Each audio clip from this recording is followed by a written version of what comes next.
Good evening.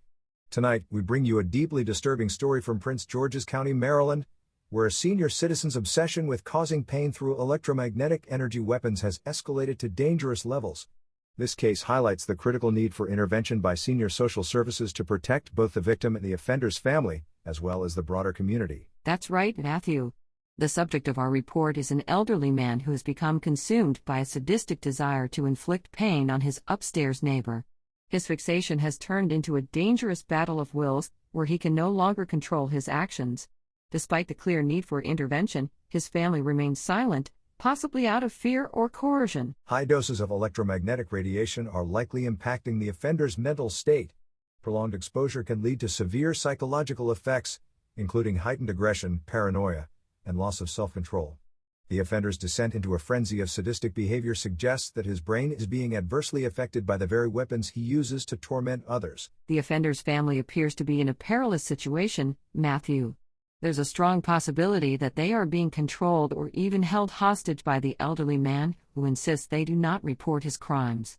This dynamic further complicates the situation, as the family may be too terrified to seek help, thus enabling the continuation of the abuse. The offender's actions indicate a willingness to cause severe harm, and he may even harbor a desire to kill his upstairs neighbor if he believed he could do so without repercussions. This level of intent underscores the urgent need for immediate intervention to prevent a potential tragedy. This man is running rampant and hurting people recklessly. There are children, elderly people, and pets in the building who are all at risk.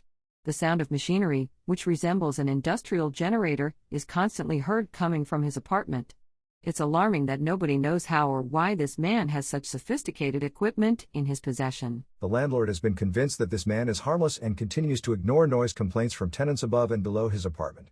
Requests for an inspection have been disregarded, leaving the community vulnerable. The police won't get involved because they need proof of a typical crime, and attacks by energy weapons don't fit within their standard procedures. Similarly, the courts have no established protocol for these kinds of assaults. The only way this may stop is if someone gets seriously injured, possibly from a heart attack or a stroke caused by the stress and physical impact of the attacks.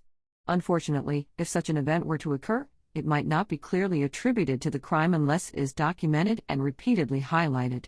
The community at large needs to come to terms with this emerging threat before more harm is done. Given the gravity of the circumstances, Prince George's County Senior Citizens Social Services must intervene without delay.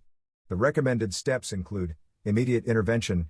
Senior Social Services should pick up the offender, ensuring he is placed in a secure environment where he can no longer harm others. Medical evaluation.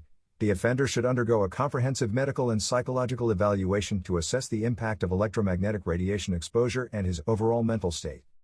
Sedation and treatment if necessary. Sedation and appropriate medical treatment should be administered to help the offender understand the gravity of his actions and prevent further harm. Family support. The offender's family should receive support and protection to ensure their safety and well-being, free from the influence and control of the offender.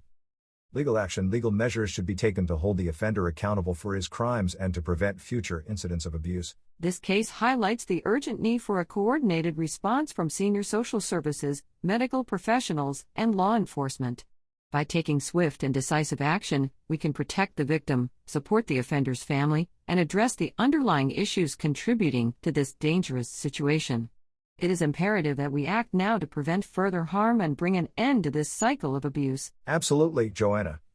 Raising awareness is the first step. If you or someone you know is experiencing this kind of abuse, reach out to local support groups and advocacy organizations.